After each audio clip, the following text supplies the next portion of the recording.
llegó el momento de arrancar la actividad. Bienvenidos a todos los que están en el Zoom, amigos, colegas. Hola, María Elena,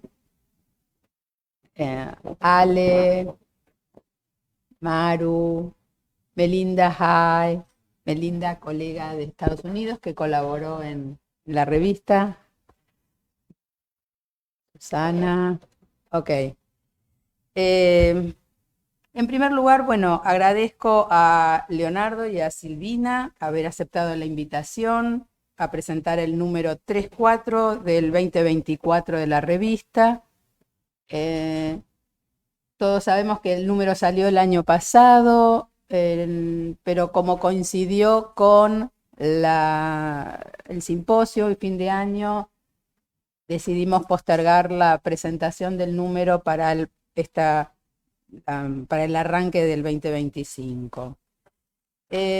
Antes de dar la palabra a los invitados, primero quiero agradecer al equipo de la revista y los quiero nombrar a cada uno, que son grandes colaboradores y que estamos muy juntos todos. Aida Reutemann, Margarita Artusi, Adrián Auspach, Silvia Bairraj, Antonia Foti, María Esther Odari, María Elena Moreno, Sibila Llama, Lucila Binocur y Úrsula Zapata.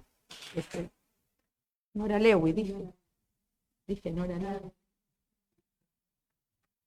Lewy. También quiero agradecer a todos los colegas que han colaborado en este número, colegas de nuestra institución y también de otras latitudes. Ahora tenemos la posibilidad de estar con Melinda, que está en Nueva York, que también colaboró en este número. Gracias, Melinda, por estar. También quiero agradecer a Natalia Delgado, colega de la institución, que colaboró con las traducciones y las revisiones de las traducciones del inglés al español. Le agradezco. Y también quiero agradecer a Alejandra Maruco, especialmente por el texto homenaje que escribió, que aparece en el número, sobre Marta Castro, que fue correctora de nuestra revista por muchos años y falleció cuando la revista estaba en proceso de edición. Y yo me comuniqué con Alejandra, con la cual mantengo un contacto importante. Ella es una colaboradora importante también y un referente. Y yo le pedí que haga un texto, que pueda escribir un texto homenaje de Marta y aparece en la revista. Y gracias, Ale, por tu texto. Y otro agradecimiento más especial es a Malú y a Diego de Biblioteca, que estuvieron siempre y están al pie del cañón en los distintos momentos de la producción de la revista. Quiero hacer unas muy poquitas palabras antes de introducir del tema de la revista, que todos saben es, está acá, diversidades en la clínica psicoanalítica. Antes de dar las palabras a los invitados. Manera de introducción. Sabemos que el analista se encuentra con sujetos singulares, por lo tanto la diversidad está presente en el corazón mismo de su práctica. Mantener un pensamiento donde se puede incluir lo diverso, donde no se pueda incluir lo diverso, sería una ilusión de que todo se puede sostener, subsumir en un mismo esquema, como si hubiera una manera de pensar el psicoanálisis. La diversidad nos permite formular preguntas, buscar respuestas, revisar conceptos, posiciones que nos llevan a poder estar más atentos. La diversidad además supone diversos espacios clínicos que se habilitan para poder alojar el padecimiento subjetivo, para poder darle lugar a las resonancias, los impases, los suspensos, los detalles que se producen en el encuentro entre analista y analizando. La diversidad analítica también se refiere a la marca de lo particular del encuentro analítico, el caso por caso, espacio que da lugar a la palabra y a la producción del sujeto. Concepto que se encuentra lejos de cualquier encuadre universal. Hasta acá es la introducción. Voy a darle la palabra a Silvina, la voy a presentar. Silvina es analista en formación en APA desde el 2021, cofundadora del Centro Psicoanalítico de Estudio y Asistencia, vasta experiencia en análisis de adolescentes y adultos, hizo colaboraciones escritas en la revista Out of Art y en el libro Historias de Carne y Hueso, compilado por el licenciado Domingo Boari. Silvina, te doy la palabra. Bueno, buen día a todos. Quiero empezar, por supuesto, dando las gracias a Paola Basavilbaso por convocarme y a Laura Katz por confiar en mí para esta ocasión, y a José Saovaler, que es un referente para mí, y le pasé un primer borrador, que no es este, y muy animadamente me hizo comentarios. Arranco confesando que es la primera vez que leo una revista de psicoanálisis desde la tapa hasta la contratapa inclusive, como suele decirse de pe a pa. Y mientras la iba leyendo me preguntaba por qué dije que sí a esta propuesta. ¿Qué sé yo de presentar una revista de este calibre, tan importante, tan representativa de nuestra institución? No sabía. Decidí entonces ir leyendo y ver qué me pasaba, qué idea surgía, y fui anotando para que no se me escapase de cada parte algo que me resonara, largo o corto. Imaginaba que después habría tiempo para corregir. Fui entonces claro por el principio, por la nota editorial de Laura Katz. Allí ella explica el porqué del nombre de la revista, qué significa el término diversidad y qué significa en la clínica psicoanalítica ese término. Además, va contando y nombrando cada texto y cada autor con una referencia breve y sugerente. Aparecen todos los nombres y todos los textos aquí contenidos. Son muchos, los voy a nombrar a todos. Abriendo y casi cerrando la revista hay dos reconocimientos, dos homenajes. Andrés Raskowski primero despide a Néstor Goldstein haciendo un recorrido sintético por su vida institucional, profesional y también familiar, y nos lo acerca a quienes no lo conocimos. Y casi al final, Alejandra Maruco brinda homenaje a Marta Castro, nombre nuevo para mí y tal vez para muchos, pero que aparece invisible en muchos de los textos de APA que leemos. También escriben Marcelo Tollos, reseñando el trabajo de la Secretaría Científica en el primer cuatrimestre del 24, se publican dos trabajos premiados de Miriam Pena y de Juan Bucheri, y en la sección Revista de Libros, a cargo de María Esther Odari y de Úrsula Zapata Ustad, presentan y reseñan Liliana Cristina Pérez, Teresa Popilov, Isabel Eckel, Estela Maris Kutain y la propia Úrsula. Adrián Auspach reseña una revista y Adrián Grispon hace lo suyo con IRRED. Vayamos ahora a los textos. ¿De qué habla la revista? Habla de diversidades en la clínica, en plural. Diversidades o diferencias no solo sexuales y de género, sino también culturales, étnicas, familiares, de trabajo clínico, de los analistas. Esto entrelazado con otros temas que hacen al analista trabajando y al ser humano creciendo y padeciendo. ¿Cuáles son esos otros temas? ¿Cómo se conectan? Voy a tratar de ordenarlos, aunque sea de manera arbitraria, para contárselos a ustedes y entusiasmarlos con su lectura. Hay un primer y único testimonio de Leticia Glosser de Fiorini, donde ella se pregunta cómo se piensa desde el psicoanálisis la visibilidad cada vez mayor de subjetividades que concurren a la consulta y que no responden a las normas sociales vigentes ni a algunos ejes psicoanalíticos, cito textual. Y responde a ello desde Freud, sobre todo, y sus ideas fundamentales sobre el complejo de Edipo-castración, el falo, la ley del padre, el deseo, el género. Muchos de los textos que le siguen responden de alguna manera a esta consigna. Diego López de Gomara lo hace desde Lacan. Relata acerca de los fantasmas en la diversidad sexual y de género a través de tres historias conmovedoras. y resalta la importancia de acompañar al paciente en la construcción de una identidad yoica más afín a lo que siente. Nora Lewy explica, desde Freud y Lacan, el proceso de sexuación en respuesta al conflicto que genera atravesar el complejo de Edipo y la elaboración de la castración.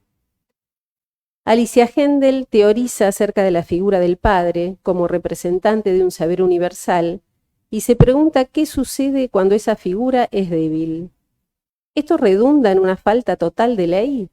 ¿O se produce una mayor dispersión de las identidades y valores culturales tradicionales? Mauricio Zulián propone pensar una metapsicología para la diversidad de las presentaciones sexuadas que nos permita escucharlas y teorizarlas como a cualquier neurosis. Y se hace una pregunta fundamental que se enlaza con la de Leticia. ¿Cómo escuchamos los analistas a nuestros pacientes? En la misma línea de la consigna, hay un debate sobre transexualismos que no estoy segura que haya sido tal. Quiero decir, no sé si debatieron, pero que Aida Reutemann, Silvia Baraj, Nora Lewy y Antonia Foti hicieron conversar entre sí, buscando convergencias, que son las más, y diferencias, que son las menos.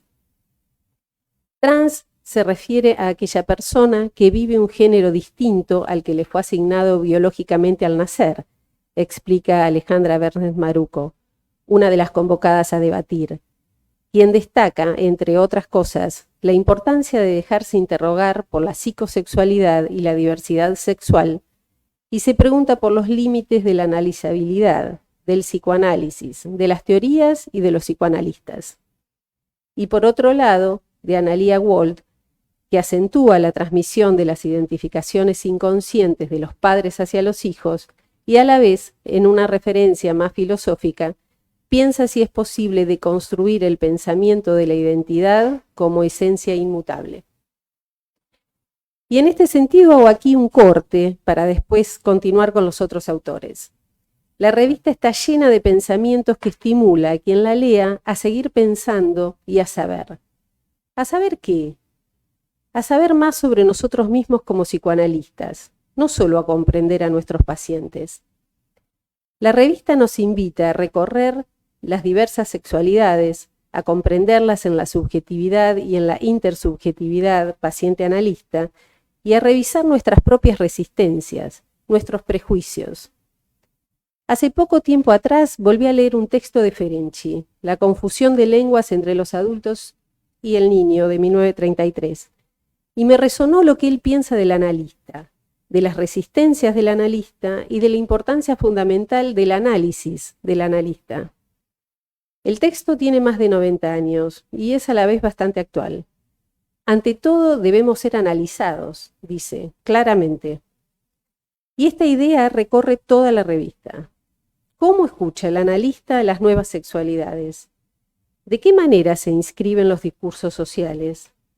¿Estamos abiertos a ser receptivos a la diversidad en las instituciones analíticas? ¿Somos capaces de mantener nuestra ética, teniendo claro siempre que se trata de acompañar y ayudar a quien nos consulta a conocerse y a definir ser quien quiera o pueda ser?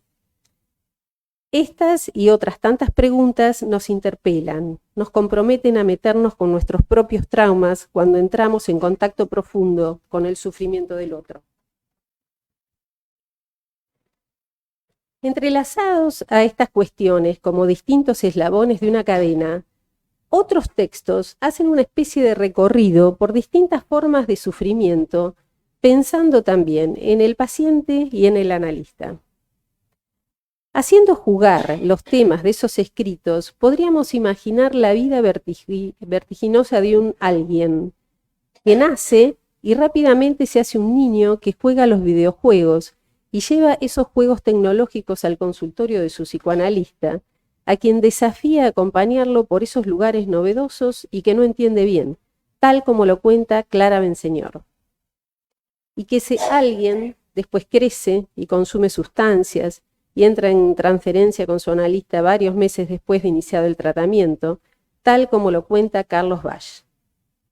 Y después viene la pandemia y ese alguien hace que su analista tenga en cuenta y monitoree sus propias capacidades e incapacidades, como lo hace Hugo Goldiuk desde Israel. Van apareciendo dolores morales y somáticos a ese alguien, entonces Marilia Eisenstein nos recuerda que el masoquismo es el guardián de la vida, que es la tolerancia del dolor lo que nos permite crecer, lo que nos hace sobrevivir. Y Elsa Eisenberg refiere entonces acerca de los pacientes psicosomáticos. Ya envejece ese alguien y sufre la paradoja de no sentirse valorado socialmente y se pregunta, perplejo, ¿qué hace con todo lo que tiene y necesita transmitir? Tradiciones, historia, cultura, como tan bien lo trae Osvaldo Bodny. Y al final nos damos cuenta de que todo esto puede tratarse de un sueño contratransferencial, del sueño de un analista con su paciente, relatado por Paula Yapur. Y como si siguiéramos soñando, ahora vamos a la entrevista que Margarita Artusi y María Elena Moreno desde aquí le hicieron. Bueno, y como si siguiéramos soñando, ahora vamos a la entrevista que Margarita Artusi y María Elena Moreno desde aquí le hicieron a Roosevelt Cazorla allí, en Brasil, pocos meses antes de morir. Cuando el sueño acompaña, es el título de la entrevista. Y habla, entre otras muchas cosas, del psicoanálisis como método. Un método que tiene que ser usado en cualquier situación. El psicoanalista tiene que preocuparse por su resistencia a lo nuevo y por sus prejuicios. Aquel analista con experiencia y criterio va a adaptar ese método, pero no va a dejar de usarlo, dice Roosevelt.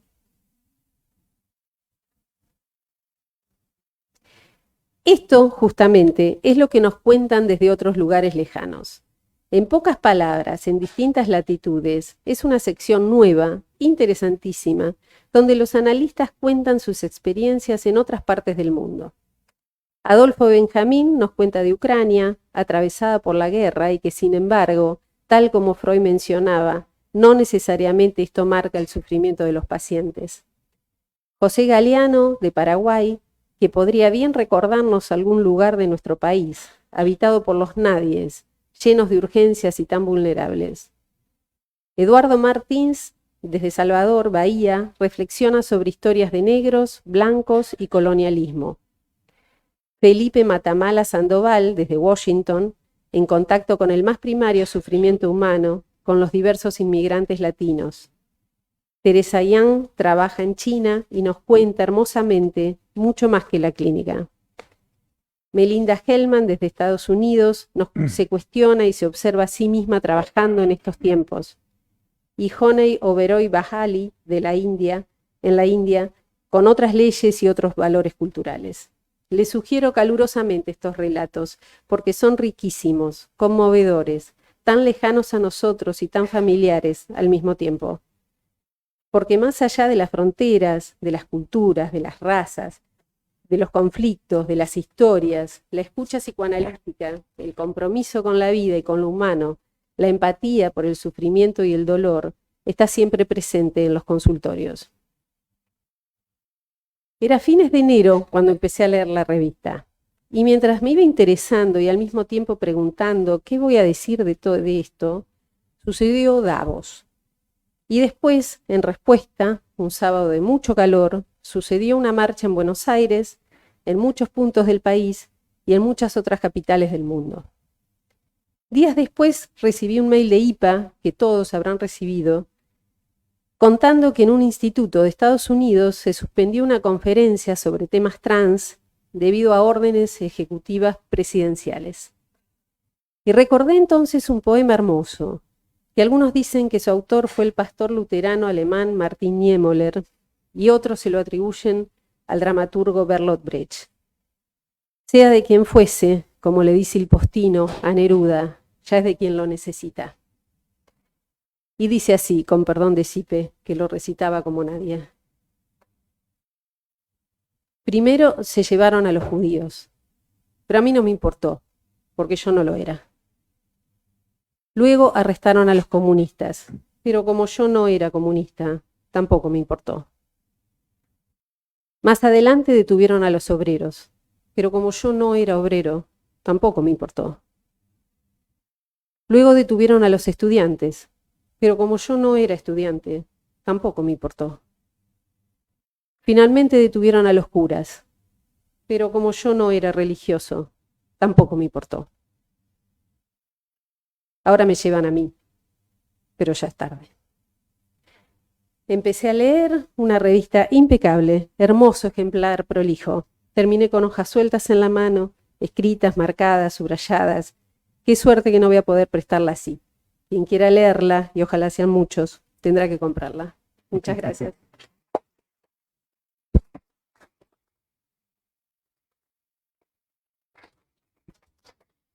Bueno, muchas gracias, Silvina.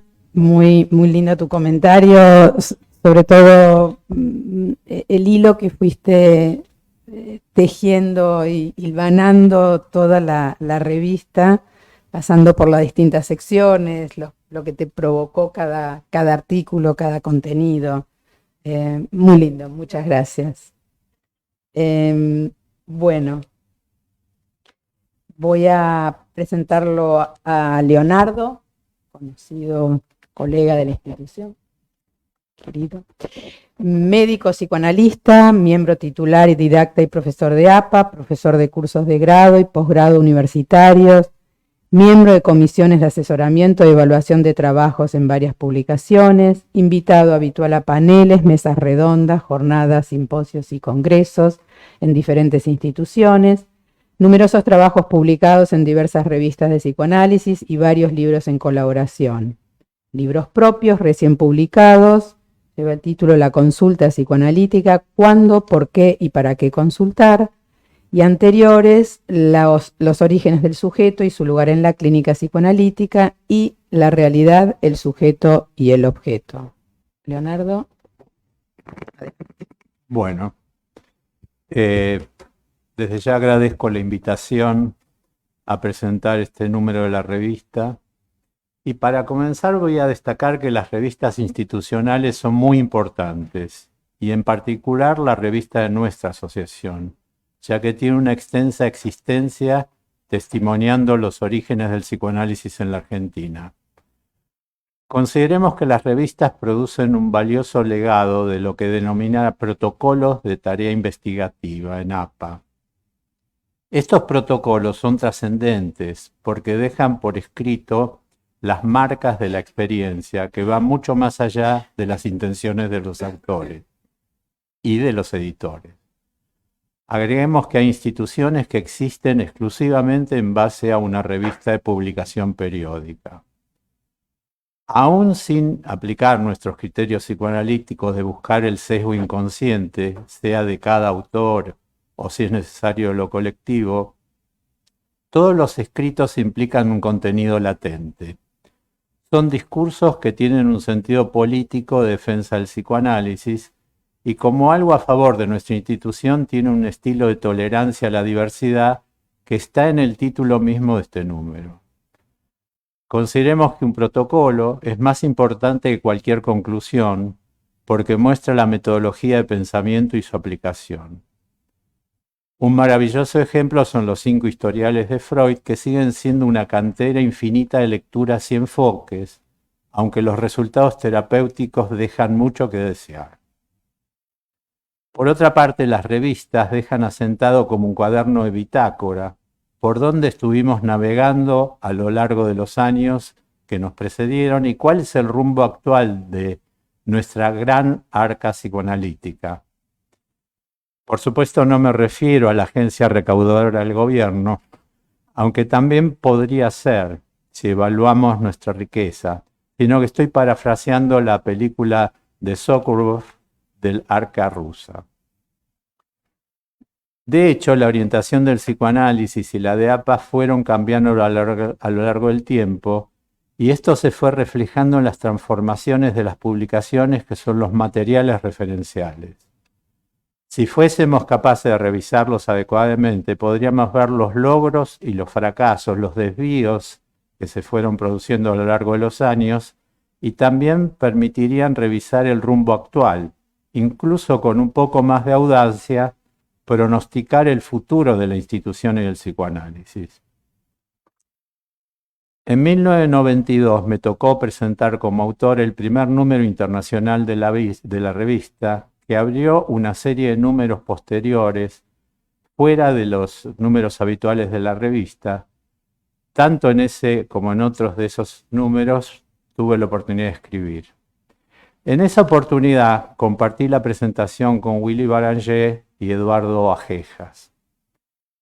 A partir de la lectura de aquel número, del 92, propuse considerar que el psicoanálisis había alcanzado un borde, un límite, y requería de un desborde.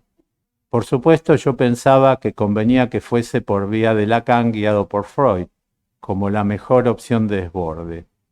Se trataba de ampliar nuestro esquema referencial a todas las disciplinas que pudieran nutrir nuestra teoría y especialmente que nos dejen liberar nuestra práctica teórica y clínica de esquematismos cerrados.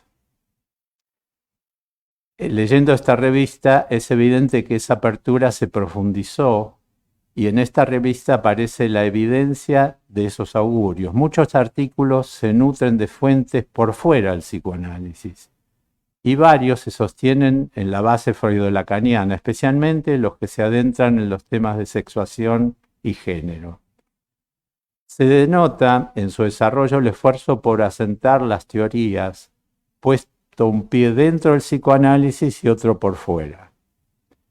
El continente negro de la feminidad, el complejo de castración y el modelo edípico tradicional siguen en pleno debate, sacudidos evidentemente por el feminismo, la objeción al patriarcado y al binarismo. Es evidente que la condición gay o queer buscan encontrar un lugar de pleno derecho en una supuesta normalidad. Con relación a la demanda social están también los artículos que nos traen lo que acontece en el mundo con el psicoanálisis. Más acá y más allá de Occidente, hay varios interesantes reportes que valen como testimonios. Como toda buena revista, tiene corresponsales en muchos países, que nos van mostrando qué acontece con la peste que se fue llevando, según la mitológica forma de decir de Freud, aunque luego le dolió que en qué medida el psicoanálisis fue apestado. Esto puede seguir aconteciendo y vale como advertencia a todos los Marco Polo que recorren el mundo y nos traen la seda y las especies de Oriente, que pueden estar trayendo muchos saberes contrarios al psicoanálisis. Esto también es válido para lo que entra desde la realidad social en que habitamos, produciendo nuevos eventos teóricos y clínicos. Voy a destacar que se invirtió la tendencia del 92 de aquel número. El desborde vino de afuera hacia adentro. El modelo del COVID, planteado con la contribución de Goldiuk, muestra que de afuera no solo se nos introducen adentro los vientos de cambio filosófico-políticos, sino también los infecciosos y sus consecuencias. Estos hechos van llevando a reflexionar de qué se puede cambiar y qué no del psicoanálisis para que siga siendo. Esto se pone a prueba en el esfuerzo de analizar circunstancias donde la realidad es impactada por lo real. A esa neorrealidad hay que responder reconociendo la impotencia del psicoanálisis para dar cuenta de esa novedad y tratar de implementar cambios teóricos y clínicos. Parafraseando a Lacan, el psicoanálisis tiene que fracasar para no transformarse en un síntoma olvidado. El artículo de Leticia que abre este número es una excelente muestra de la profundización que ella fue haciendo de toda la problemática de género, en particular de la feminidad. Nos propone que más allá de las formulaciones clásicas, tomando el modelo de la genética, puede haber mutaciones. Esto referido a los cambios teóricos y a los casos que la clínica nos presenta rompiendo esquemas y clasificaciones. Otros trabajos también toman la idea de mutaciones, pero recordemos que las mutaciones producen mutantes y en la biología los mutantes en su mayoría no son viables para la subsistencia o también pueden crear monstruos. Por supuesto que eso depende de quién lo observe. Quizás lo monstruoso pasa a ser lo perfecto según la mirada cultural. Varios artículos referidos a la cuestión de género invocan a Paul Beatriz Preciado, siguiendo a él, el monstruo que habla. Este vaivén de flujos y reflujos en las rupturas de esquemas, cuando se va yendo más allá de las fronteras, parece dominante en esta revista. A lo largo de los años hemos ido viendo continuos cambios y siempre se presenta el dilema de hasta dónde ceder o en qué medida resistir. Como ejemplo, esto acontece con la psicosis o los casos no tipificables, sean fronterizos u ordinarios. Esto se ve reflejado en el interesante abordaje de Bach sobre el límite de la simbolización. En esta línea de qué persiste y qué cambia tenemos la propuesta de López de Gomara, que se adentra en la problemática de género en distintos casos, mostrando su capacidad de escritor. Cada uno de los ejemplos muestran el trasfondo de la vigencia, aún en la dramática de definición de género, de las estructuras clínicas de la neurosis siempre atravesadas por la singularidad. Los debates sobre cuestiones de género y sexuación son dominantes, muestran el esfuerzo para responder cuestiones que se acercan al límite de lo representable. Aunque se denota, siguiendo a Freud en La joven homosexual, que podremos conocer los factores, pero es difícil o quizá imposible conocer las proporciones que determinan la construcción de la subjetividad y la elección de objeto.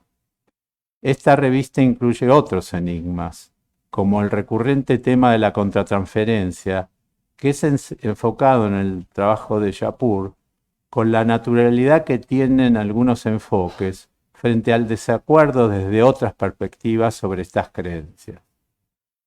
También hay homenajes a través del escrito de Raskowski sobre Goldstein, una entrevista a Cazorla y un sentido recuerdo de Marta Castro, que fue una excelente correctora de estilo y yo personalmente tengo que reconocerla como muy ética y muy precisa en su actividad. Los niños están presentes en el artículo de Benseñor, que se torna un interesante referente porque no cae en enfoques críticos acerca del estándar del uso de las pantallas, que es tan frecuentemente criticado hoy en día. No voy a hacer una reseña de todos los aportes que son numerosos. Algunos nos enseñan y otros nos muestran lo que aprendieron. Es importante observar la vieja ambición de afirmar un saber e ir más allá. El problema es que el más allá no pertenece al campo del saber y solamente podemos atisbar por arriba de este muro. Estoy parafraseando a Freud, contrapuesto a Lacan, cuando afirma no tenemos que retroceder. Pero consideremos que en el avance hay un riesgo de ceder el campo a otros saberes que dicen que pueden ir más allá. Esto me hace acordar un comentario que hace Freud acerca de Steckel, que todos ustedes lo conocerán, que decía que él era como un enano en los hombros de un gigante, y Freud dice que era un piojo en la cabeza de un astrónomo. Esto va desde los enfoques biológicos, conductuales, hasta los esotéricos. En ese sentido es destacable el cuidadoso señalamiento que hace Heisenberg a Eisenstein acerca de cierta apología del masoquismo con relación a la psicosomática. Yo no tomo partido en ese punto porque, como en los cuentos de la verdad y la razón, las dos tienen razón, pero justamente la verdad está por fuera de la razón, tal como lo suele afirmar Spilka. Este es un buen ejemplo de cómo se genera un límite dinámico acerca del posible avance del saber, aunque sea dado por el efecto fructífero del debate. Les aclaro que Eisenstein hace todo un desarrollo acerca de la importancia del masoquismo y los fundamentos masoquistas, y de algún modo el comentario que hace Heisenberg, que creo que es muy atinado, que pone a la psicosomática por fuera de esta afirmación. Es decir, que no es el masoquismo lo que lleva a la psicosomática, según esta perspectiva. Es mérito de APA y de la revista conservar y promover el debate que solemos denominar pluralismo.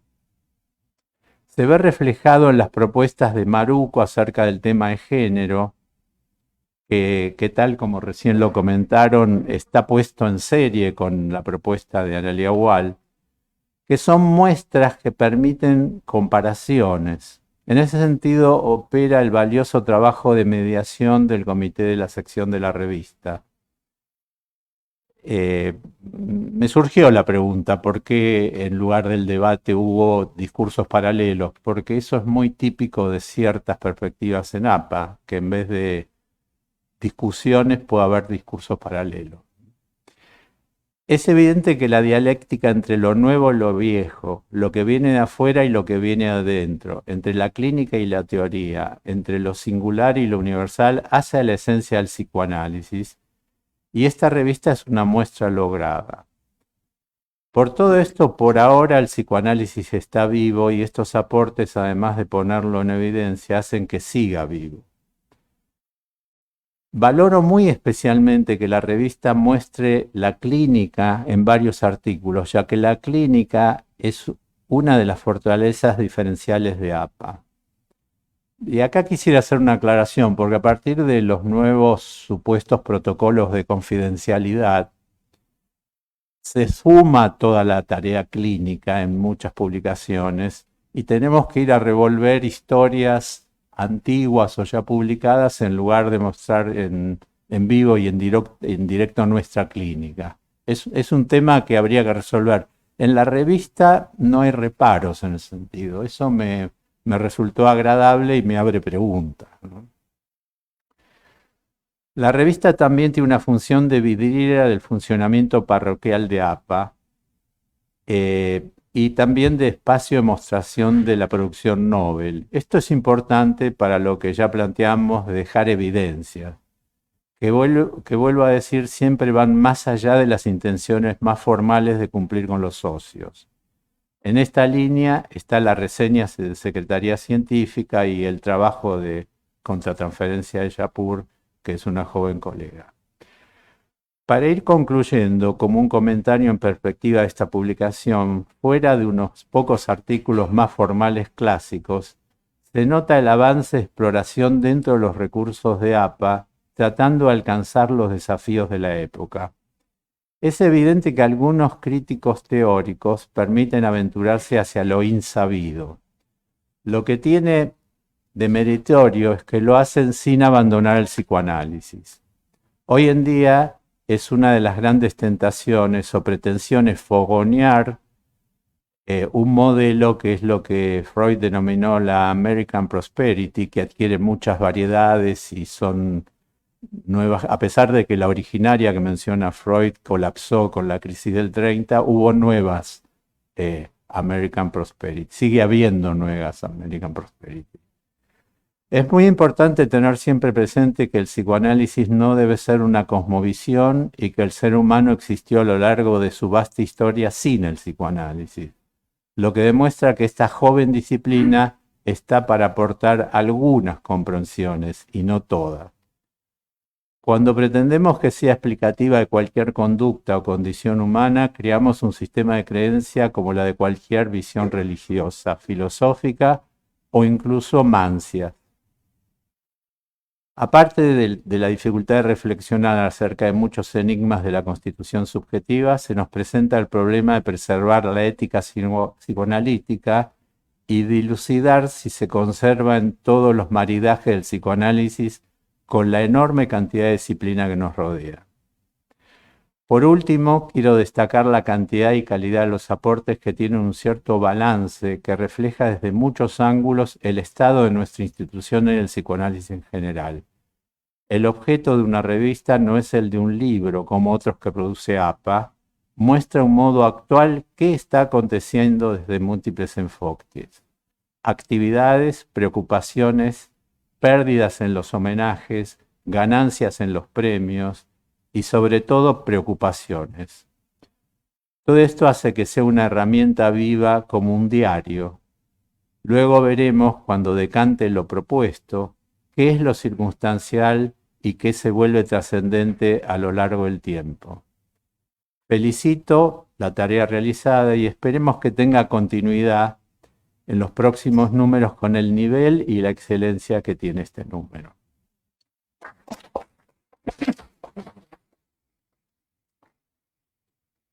Gracias, Leonardo. Muy bueno tu recorrido. Me quedé con algunas ideas, sobre todo como la intención un poco que ponemos de qué está sucediendo en la institución, y eso lo tratamos de mostrar y de escribir, de compartir. Y sobre todo me quedé con esta idea que trajiste haciendo la referencia del 92, de lo que te había pasado en ese momento, y rescató esta idea de cómo el desborde vino de afuera para adentro. Y yo creo que eso es lo que nos está empujando todo el tiempo a poder pensar cómo sigue nuestra práctica, cómo sostenemos nuestra práctica. A veces, cómo sigue viva, vos también lo nombrás. Lo clínico es la guía, es nuestra dirección, pero es como una preocupación constante. Yo creo que cada vez más, al tener estos como inputs de afuera, estas influencias, estas cosas que están ocurriendo todo el tiempo, estamos cada vez más, no digo preocupados, pero por lo menos compelidos a, bueno, vamos a ver qué hacemos con lo nuestro, qué hacemos con nuestra práctica. Creo que esto tiene que ver con una pregunta que haces: ¿cuál es el rumbo actual de nuestra práctica? Y va por todo este camino. Creo que también la idea de poder ampliar, creo que lo mencionó Silvina, la cuestión de en pocas palabras, en distintas latitudes, cuando abrimos un poco el espacio, también tiene que ver cómo llega o cómo se trabaja en otros lados, también como una manera de responder a este desborde que vino de afuera, qué pasa en otros lados, y en lados por ahí muy diferentes, de otras culturas, en Oriente, con China, con India. Y también en ese sentido creo que dentro de la IPA, esto lo agradezco también a Abel, la propuesta de incluir lo que es el iRed, que también es una manera de incluir cosas del afuera. Creo que después por ahí, Abel, si querés poder hacer alguna referencia.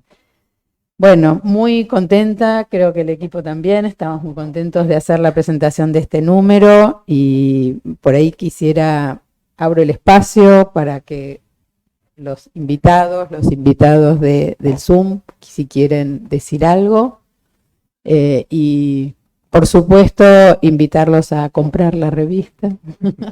Es importante, Mirta, es importante que se venda la revista, nuestra tesorera. Así que, bueno, ¿quién quiere arrancar? ¿Sí? ¿O quiere hablar? Alejandra y Diego. Hola, buen día. Bueno, primero que nada quería felicitar realmente a Laura y al comité editor por la publicación de la revista.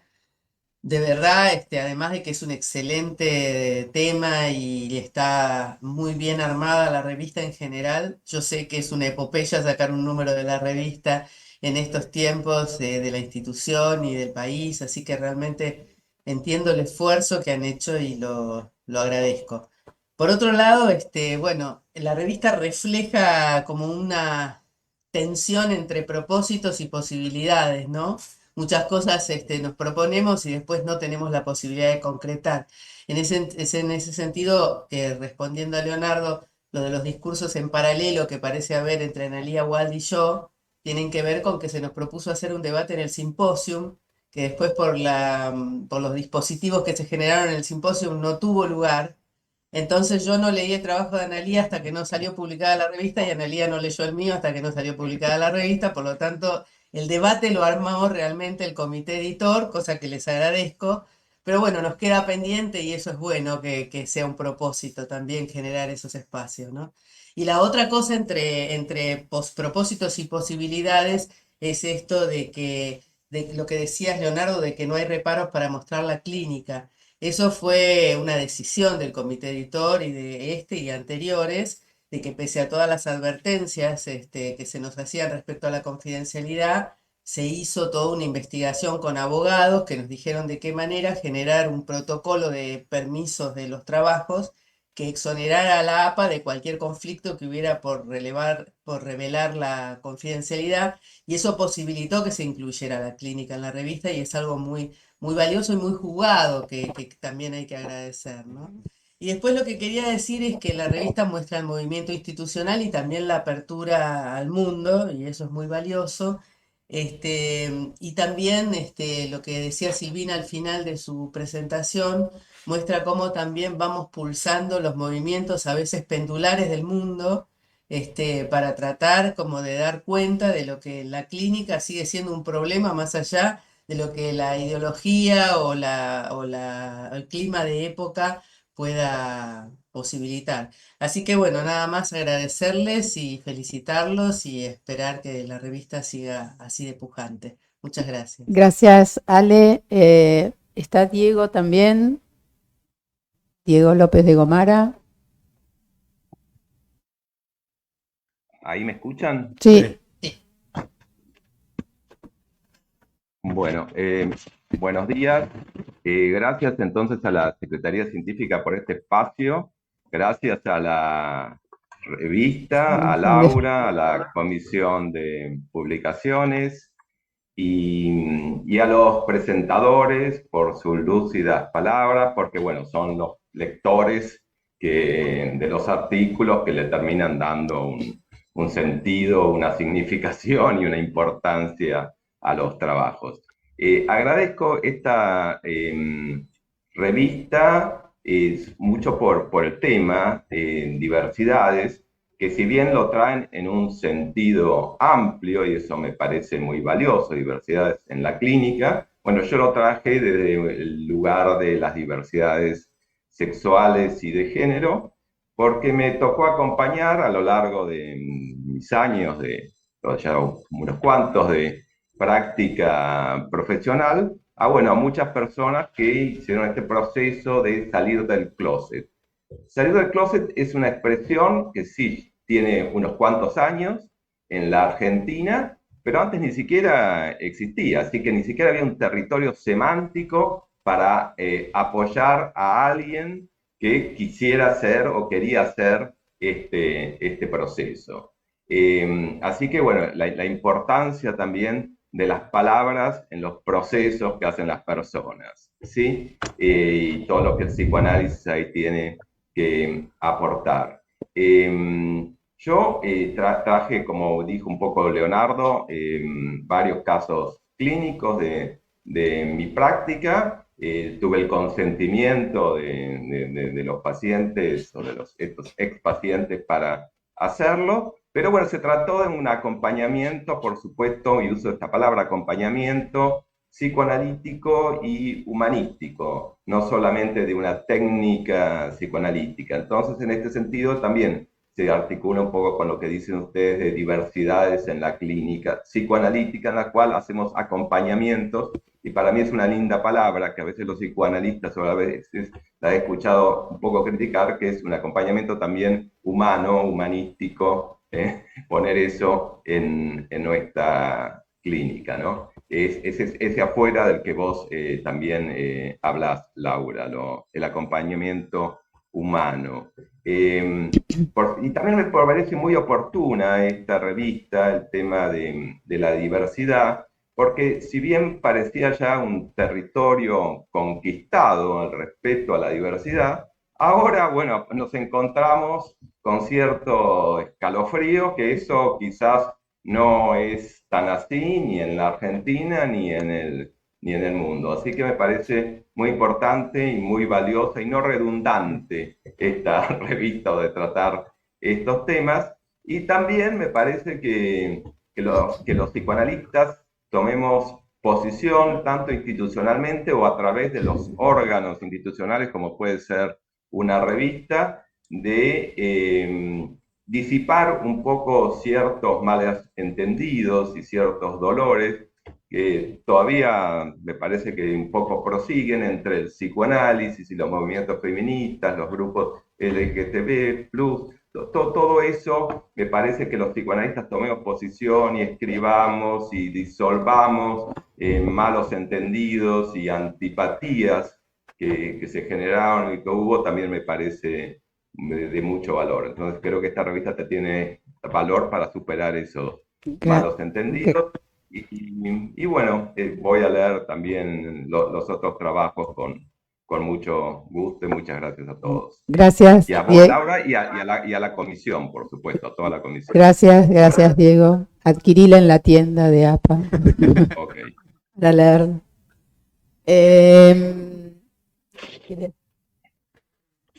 A ver, Cris, pasamos un poquito acá, después te doy la palabra. Un minutito. Sí. Sí. No. Bueno, buen día, ¿qué tal? ¿Cómo están? Bueno, para mí, en principio la revista tiene un valor especial. Me parece que presentar una revista es un acto institucional que pone de relieve algo que creo que Leonardo mencionó, que la APA está viva. Primero el psicoanálisis está vivo, ¿no? Creo que esto lo dijiste, pero también la APA está viva, porque producir una revista reúne tantos esfuerzos de producción intelectual, de producción económica, de producción de acompañamiento, como decía Diego, de la membresía. Por otra parte, también me alegro que la revista se incluya dentro de un proyecto institucional. Eso lo vengo diciendo desde hace bastante. Toda producción de APA se tiene que incluir dentro de un proyecto institucional. Y cuando yo digo cuando tengo que hablar, digo, APA es de todos, digo, las publicaciones de APA son de todos. En ese sentido, pienso que tiene que haber un comercio directo, eficiente, dinámico entre la membresía y las publicaciones. Eso por un lado, por el lado de la producción de APA. Por el otro lado, el tema, ustedes saben que para mí este tema, tengo un libro con mucha casuística al respecto, con una metapsicología, con lo cual es un tema que me interesa particularmente. Y por otra parte, retomando algo que decía Diego, le voy a tirar una idea, quizá, no sé si subversiva, pero para pensarla. Yo pienso que todos salimos del closet. Todos, aún los heterosexuales, salimos de un closet. Porque es también, podríamos decir, una decisión subjetiva, inconsciente, pero también la orientación y el objeto, ¿no? Tiene que ver con toda una dinámica del aparato psíquico de cada sujeto. Entonces todos salimos de un armario en el cual muchas veces nos sentimos encerrados, muchas veces todos nos sentimos encerrados en un cuerpo, en una determinación cultural. Así que de alguna manera u otra, todos creo que permanentemente salimos de algún lugar encerrado. Entonces, bueno, felicito todo el esfuerzo del comité editor y bueno, sigamos adelante. Yo creo que esto que traía Alejandra de propiciar un debate, me parece que sí, que la Secretaría Científica lo tiene que incluir y que es un debate que tiene que ser lo más amplio posible, porque también dentro de APA hay muchas orientaciones respecto de la diversidad. No es que todos coincidimos en la diversidad como si fuera una diversidad, no. Creo que el título también lo manifiesta. Son diversidades que tienen que ver con quizá lo que yo llamo un trauma primordial de la civilización parlante, que es la diferencia. Y la diferencia promueve, procrea diversidades. Sin la diferencia no hay posibilidad de las ramificaciones diversas. Muchas gracias y sigamos adelante. Gracias, Mirta. Marcelo Toyos.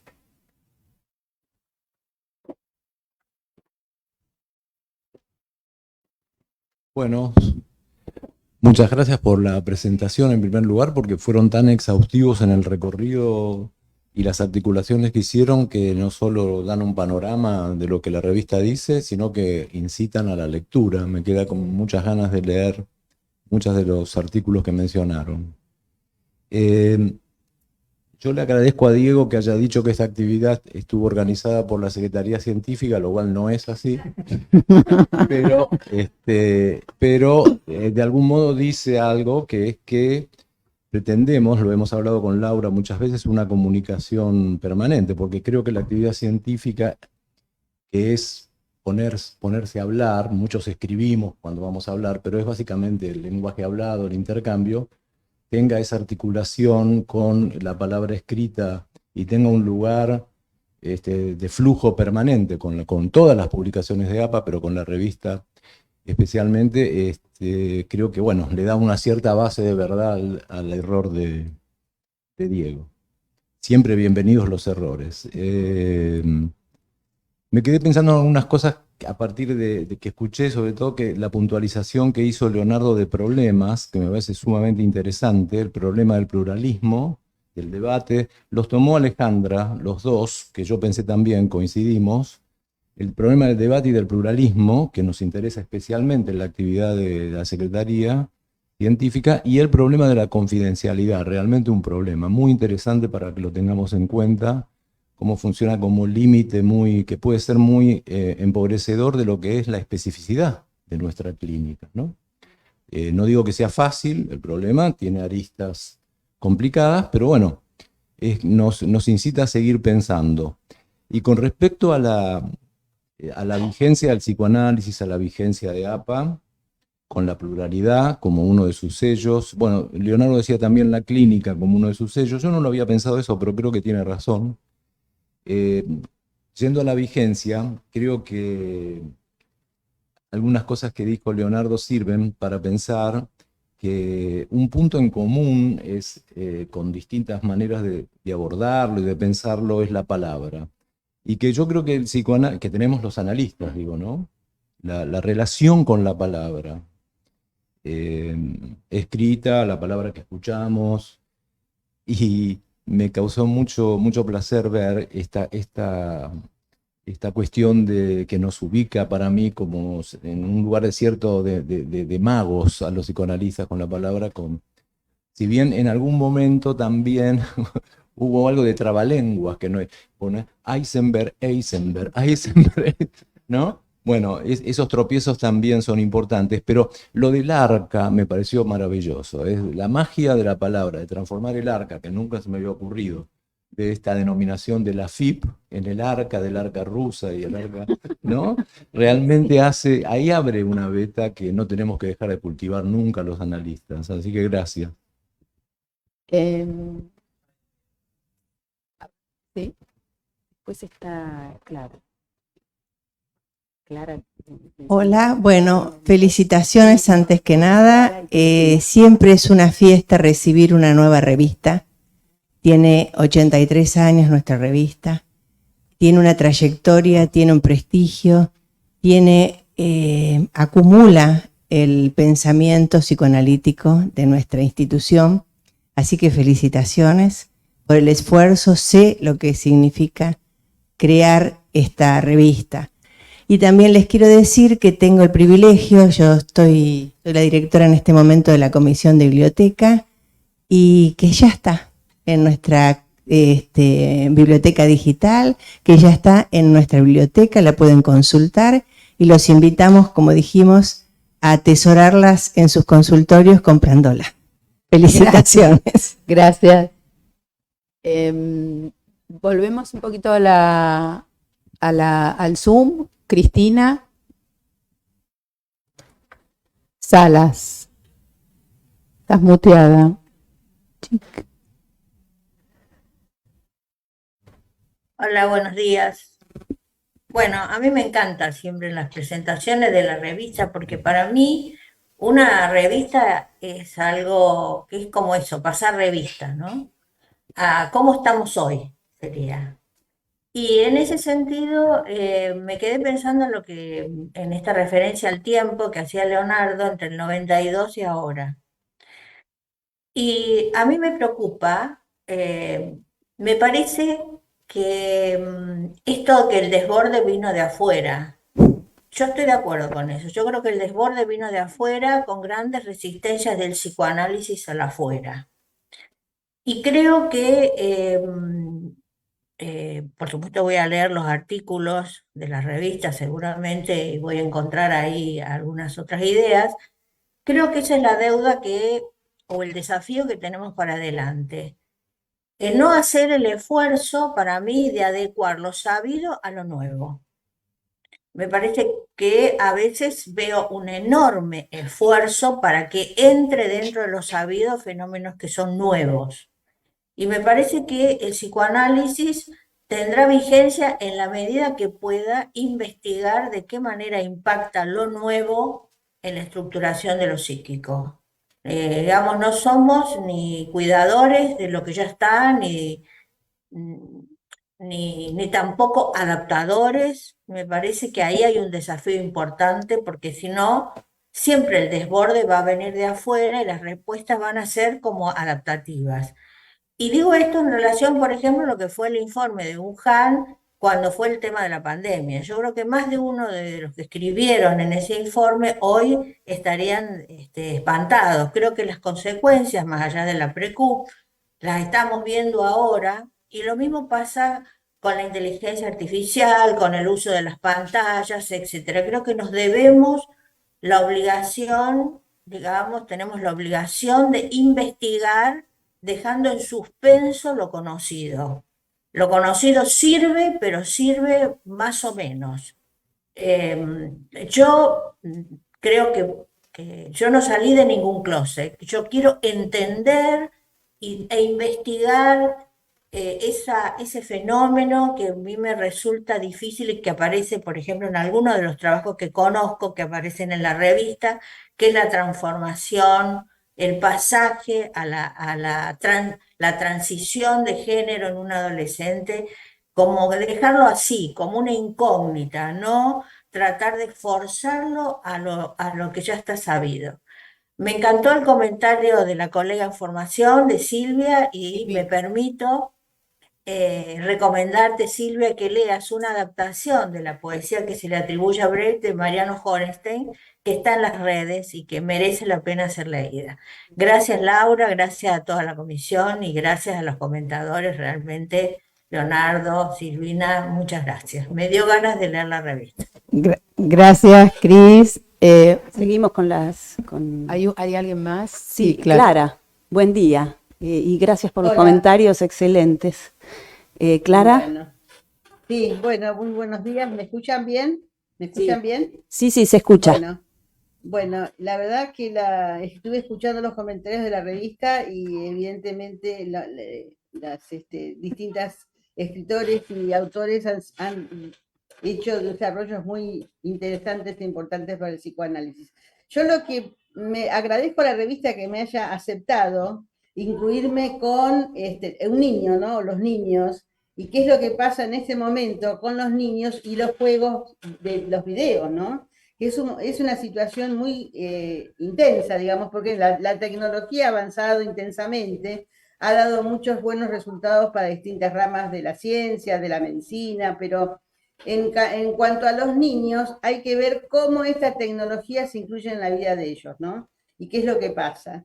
Nosotros como psicoanalistas de niños jugamos con los niños en las sesiones, pero bueno, para que ellos poder entender, ¿no?, los significados de su vida.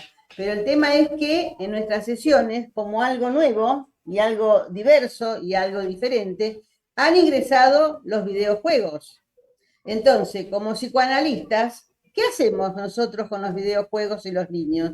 ¿Cómo nos incorporamos nosotros a nuestro proceso analítico con ellos? Y esto me ha tocado con varios chicos, ¿no? Con varios niños, y me ha resultado muy interesante ver cómo podemos adaptar estos videojuegos en el proceso analítico con niños.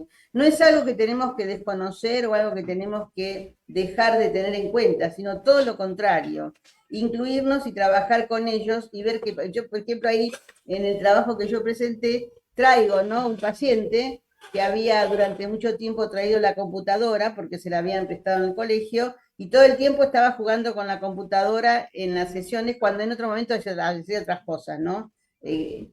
Contaba, decía, jugábamos de otra manera. Hasta que en un momento dije, bueno, me voy a meter en el juego que está haciendo, no me puedo quedar atrás.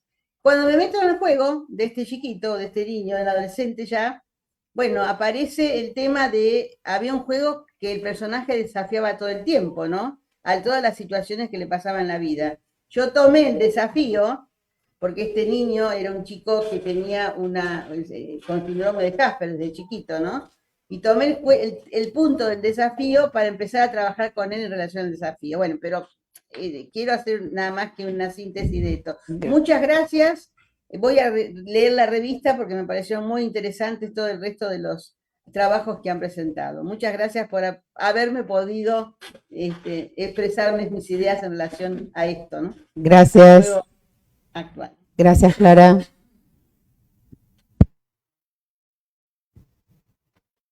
Abel. Abel, vos querías. Está Abel. Ah, bueno. Dale. Bueno, buen día, felicitaciones por la revista, la hojeé cuando la llevé y la voy a leer con interés. Dos cosas, un comentario respecto a lo que decía Cristina Salas, que me sumo a sus ideas. El otro día escuchaba al profesor Fariña de la UBA, que se dedica al tema de ética y cine, un psicoanalista, y decía que hay 2.000 millones de personas que consumen plataformas, digamos, las que conocemos todos en nuestros televisores, y que, digamos, no estimamos suficientemente el valor que tiene eso en la construcción de subjetividad, que lo que nosotros podemos hacer es tan infinitamente pequeño en relación a eso, pero lo que sí podemos hacer es dar cuenta de eso y retrabajar eso. Y citó, digamos, dice, bueno, hoy en día tenemos 2 psicólogas en la televisión que son, digamos, muy buenas, digamos así, representantes del psicoanálisis, y nombró la chica esta de Envidiosas y la chica de Adolescencia. ¿Sí? Quiero decir, a mí me parece que tiene razón Cristina, es un tema, y lo que decía recién Clara de la pantalla. Pero lo que quería decir era que te agradezco, Laura, la posibilidad de incluir el comentario excelente que hizo Adrián Grimpo del IRED, primero porque trabajo en el IRED, pero además porque creo que es un buen ejemplo de diversidad.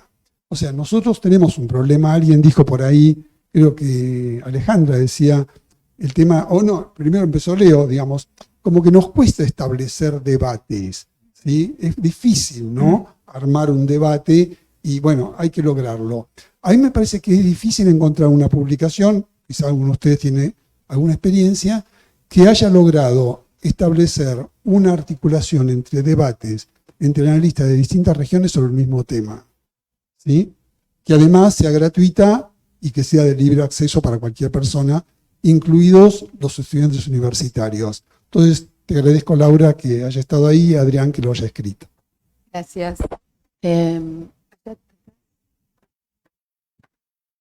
¿Cómo? Ah, ella ya, Paula. Sí, mi nombre es Paula Yapur. Hola, Laura. Hola. Solo intercambiamos mails. Bueno, quería agradecerte. En primer lugar, quería agradecer a la revista por alojar mi artículo. Esto de las diversidades también, como analista en formación, poder formar parte de esta revista es un verdadero honor. Quería agradecerle a Laura, a Úrsula, que me acompañó la primera vez que hice una exposición de este tema en la revista Emoción en el 2020, y a Adrián, que me invitó. sobre el tema de los sueños que sueña el analista y que tiene en relación con su paciente. Encontré un montón de bibliografía. Este trabajo parte en profundidad de la monografía y hay un estudio, podría decirse, un intento de ver números en el que se puede estimar que el 50% de los analistas soñamos en algún momento con una de estas situaciones contratransferenciales, que es un dato altísimo. Esto es en nuestra institución. Yo pregunté personalmente a 100 analistas en formación y el porcentaje que da es muy alto en comparación a estudios que se hicieron en el 75, donde esto con muchas ganas llegaba al 30%. Bueno, nada, la revista es preciosa y es un honor para mí estar acá. Gracias. Gracias. Osvaldo. Gracias. Osvaldo Botni. Bueno, los felicito a todos los compañeros. Agradezco haber participado en este número. Es un honor. Quiero señalar que una de las cosas a las que me refiero, una de mis paradojas, es este hecho de que el flujo de innovaciones se produce con una aceleración que hace rápidamente obsoletos los conocimientos. Esta regulación del conocimiento y de la obsoletización de los conocimientos es lo que quería señalar, y que creo que es un mecanismo que influye desde afuera y se introduce no solamente en nosotros, sino en nuestros pacientes permanentemente. Gracias. Quería agregar que me parece interesante que los comentarios que van desde el Zoom y los que están acá en APA dan cuenta de la diversidad, digamos. Cada uno va diciendo o haciendo referencia o a los trabajos que presentaron y que creo que fue el espíritu o el impulso que nos llevó al armado de la revista. Así que agradezco los comentarios. No sé si hay alguien más. Eduardo.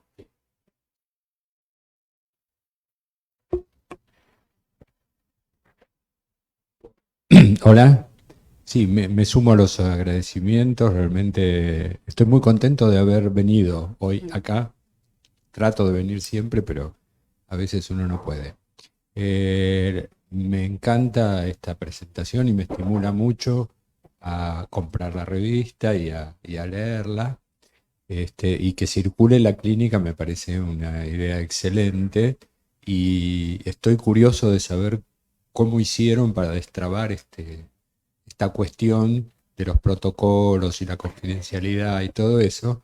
Si nos podés ilustrar luego algo, Sí. me encantaría saberlo. Un poco lo hizo referencia Alejandra, de que yo tuvo contacto con ella y fue un tema de intercambio, yo quería saber cómo era, y había habido, como dijo Alejandra, contactos con abogados para que cómo era todo los pasos. ¿Está disponible esa información para la población? Sí. Está. Ah, está. Bueno, sería Y muy tiene bueno. que, hay una parte de la autorización cuando se envían trabajos para publicar y se aceptan, tienen que mandar una autorización. Y hay una parte de la autorización es donde se cede, donde hay como digamos, si hay casos clínicos, usted tiene que estar seguro de que esto no tiene problemas. Porque, como dijo Leonardo, es muy inhibitorio esto para los que nos gusta la clínica, transmitirlo, y estamos todo el tiempo en un semi-closet, tratando de hacer circular, pero que no se... todos sabemos, ¿no? Lo otro que quería decir es que algo que ha circulado hoy con mucha fuerza, y hablando de lo que Leonardo decía, lo que viene desde afuera y nos empuja a los cambios y a la transformación, es esta preponderancia de los dispositivos con los cuales la gente, todos, nosotros incluidos, estamos conectados con mucha asiduidad y todo el tiempo. A mí en la clínica con parejas, en especial en ese ámbito, aparece como una constante y permanente queja de cada uno de los miembros de la pareja respecto del otro, a veces desparejamente, pero siempre bilateral, respecto de que el otro está más conectado con el celular que con la familia, que con la pareja, que con la situación, ¿no? Esto aparece como una queja constante. Y hasta ahora a mí se me aparece como una batalla perdida, de antemano, ¿no? Tengo que tratar de trascender este obstáculo porque es tal la inteligencia que hay detrás de estimular el consumo de las redes que aparece muy difícil contrarrestar. Me parece que es un tema de investigación y agradezco a la colega que introdujo el jueguito dentro de la clínica, porque me parece que si logramos ver a qué contenido accede nuestro paciente o los miembros de la pareja, y ellos pudieran intercambiar entre sí algo de los contenidos, no solo del formato, que es lo que aparece siempre a la vista, eso estaría muy bueno. Bueno, me estimuló a esa comparación. Bueno, eso, por ahora eso. Alicia Hendel. Sí, ¿qué tal? Bueno, muy lindos los comentarios, riquísimos, muy agradable escucharlos. También mi felicitación a toda la comisión, a tu coordinación. Laura, he estado en revista y sé el esfuerzo enorme que es armar una revista, leer, replantear algunos trabajos, las dificultades a veces con los autores que se presentan. El tema de la diversidad y la cuestión del debate que traía Leonardo, que también Alejandra lo mencionó, yo encuentro una gran dificultad en la discusión o en el debate psicoanalítico porque tenemos un gran problema que yo no sé si tiene solución, como muchos problemas, ¿no? Como planteaba Freud, educar, gobernar, psicoanalizar, y es que ponernos de acuerdo con la teoría que manejamos. Se manejan, yo observo en algunos de los trabajos de la revista, que se manejan teorías psicoanalíticas o abordajes de la comprensión o cómo se entiende el psicoanálisis diverso. O sea, ahí está la diversidad, y que cuando me ha tocado estar en alguna discusión o presenciar, no se llegan a acuerdos, se plantean diferencias. Entonces quizás tengamos que entender que los debates quizás no llevan a acuerdos necesariamente, sino que solo permiten plantear las diferencias que nos conforman, ¿no? En cuanto a nuestra comprensión del psicoanálisis y sus fundamentos. Bueno, gracias. Bueno, como parte de este comité editor, yo primero le quiero agradecer a Laura, que hace un trabajo artesanal impresionante, y quería también un poco contarles que nosotros recibimos muchos trabajos y se nos hace muy difícil a veces seleccionarlos, porque son todos a veces muy interesantes, pero no necesariamente coinciden con el pedido que hacemos para el número de la revista, con el título. Entonces eso nos resulta muy difícil, porque también podríamos publicar muchos más, pero hay que hacer un trabajo muy minucioso y artesanal con respecto a qué trabajos quedan y cuáles no. Y que a veces nos cuesta esto, ¿no? La devolución a cada uno y decir por qué sí, por qué no. Eso por un lado. Después, me parece que el tema de este número que se llama diversidades, nosotros en el comité editor también tenemos diversidades, no estamos siempre de acuerdo, De hecho, tenemos distintas latitudes. Tenemos a María Elena Moreno, que está en Bahía Blanca y no pudo venir por la inundación. Y lo lamentamos mucho. Pero que me parece que hay todo el tiempo una cuestión de diversidad en el trabajo que se hace. Y por otro lado, también, ahora que hay una dificultad de venir presencialmente desde la pandemia, que quedó muy difícil venir hasta acá, ¿no? Como que nos da fiaca, nos resulta complicado, cada vez es más difícil. La revista, estaba pensando, ¿para qué la revista? La revista es una manera que tenemos de conocer el pensamiento de los demás. Porque antes los analistas nos conocíamos, todos los que estábamos acá, y ahora no nos conocemos, a veces nos conocemos en escritos. Entonces, me parece que es una oportunidad importantísima comprar la revista, pero no es solamente publicidad, sino que es importante porque uno va conociendo a los analistas de APA. A veces uno tiene que hacer una derivación y no sabe a quién, y cuando uno lee un artículo dice, esta persona me interesa cómo piensa. Y el pluralismo que decía Alicia, ¿no? Aparece en esto. Es verdad, es verdad. Bueno, Leonardo, ¿querés decir algo? Silvina, ¿quieres decir algo? No, siempre como apertura a lo que charlamos al comienzo, a mí me llamó la atención que el próximo congreso de IPA se llame el ancla, el psicoanálisis como ancla. Y me resulta problemática esa idea. Salvo, me estaba acordando justamente esta semana de alguien que me habló de la diferencia entre un ancla de mar y un ancla cualquiera, porque el ancla de mar se deja arrastrar. En cambio, el ancla de río será, o de otros casos, produce un anclaje. Pero no me gusta la figura conservadora del psicoanálisis como ancla. Yo lo pondría casi al revés, que tiene que ir por adelante, como tracción, como algo que abre, ¿no? Como algo que retrasa.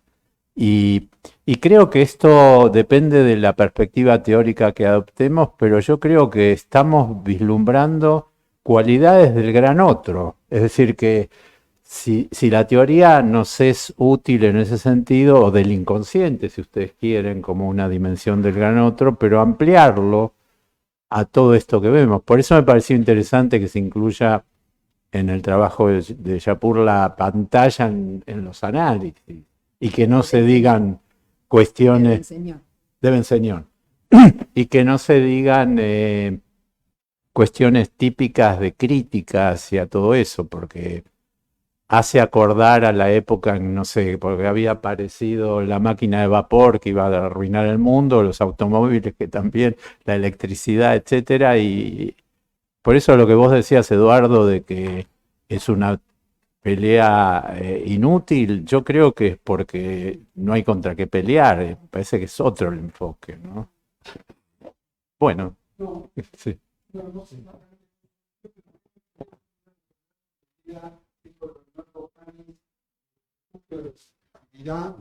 O sea, el psicoanálisis como refugio de la subjetividad en un mundo que explota, ¿no? Algo en la línea de fuego, no sé. Bueno, pero habría que pensar... Creo que venía por ahí, pero no sé. Hay que revisar el modelo de subjetividad, porque no tiene que ser conservador, tiene que ser dinámico, que creo que la revista lo tiene, es dinámica.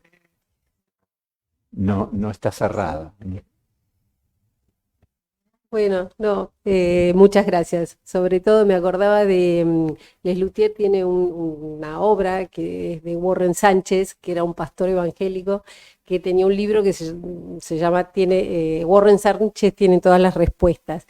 Bueno, esta revista no, tiene sobre todo más preguntas que respuestas, pero que las pueden comprar, porque él siempre decía, la pueden adquirir acá en el salón. Bueno, simplemente eso. Gracias.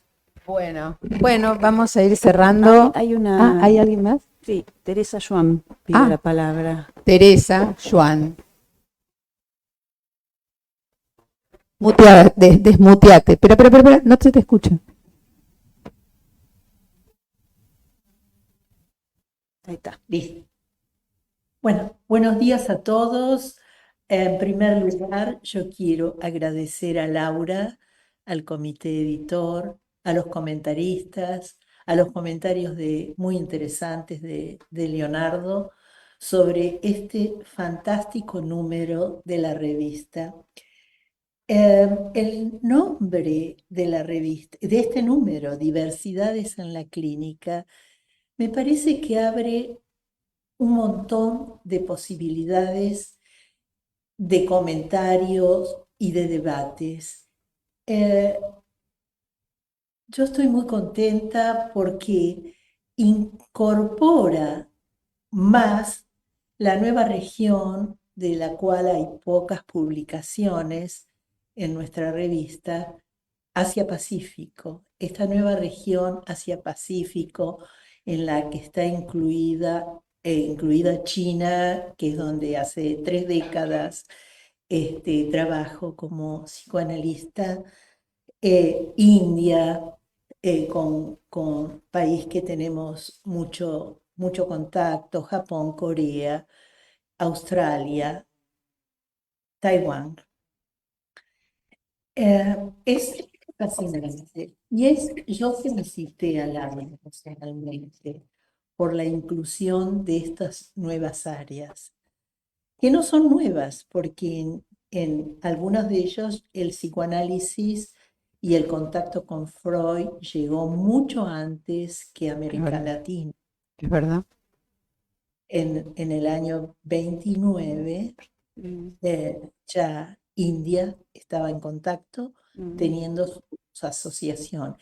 Y China también estuvo en contacto en el año 12. Pero lo que sucedió políticamente, la llegada de la revolución cultural, sacó al psicoanálisis del país.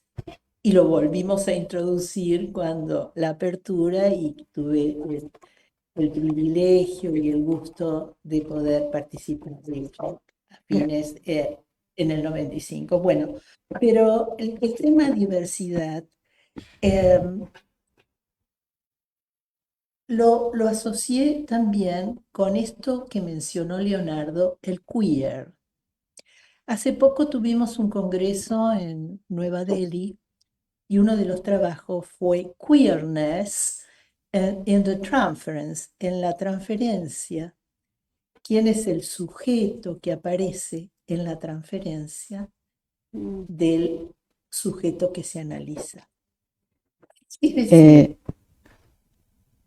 brevemente, ya sé que estamos acotados con el tiempo. Yo creo que esta condición de queer se relaciona con lo que nosotros llamamos pluralismo, pluralidad, que es una permanente y nueva creación. Yo creo que la revista, en tanto incorpora otras regiones, otros analistas, otros pensamientos, es un elemento súper dinámico, es un elemento súper dinámico que precisamente no ancla el psicoanálisis, sino que lo impulsa hacia adelante. Por eso, mis más cálidas felicitaciones a Laura, a todo su equipo y a todos los comentadores. Y muchas gracias por haberme invitado a decir, aunque sea unas palabras, en la revista, en la cual publico desde la primera entrevista que me realizó Andy Raskowski en el 97. Gracias. Bueno. Hay muchos saludos en Facebook. Y Melinda Hellman saluda, dice gracias a todos por la revista, tema muy importante y esta conversación muy interesante. Bueno, Roxana Mejide también, hay muchos saludos más. ¿Querés nombrar? Quiero el nombre, Cecilia Lauriña, Gaby Glossman, Roxana Mejide, Beatriz Sandoval, Olga Beatriz Sandoval, Félix Nick Acuña Riva, bueno, hay un montón. Ok, bueno, gracias a todos por los saludos y los agradecimientos, gracias a todos los que han venido a compartir este momento. Si quieren podemos tomar un cafecito y los esperamos para la próxima salida del número, que será a mitad de año. Así que, gracias.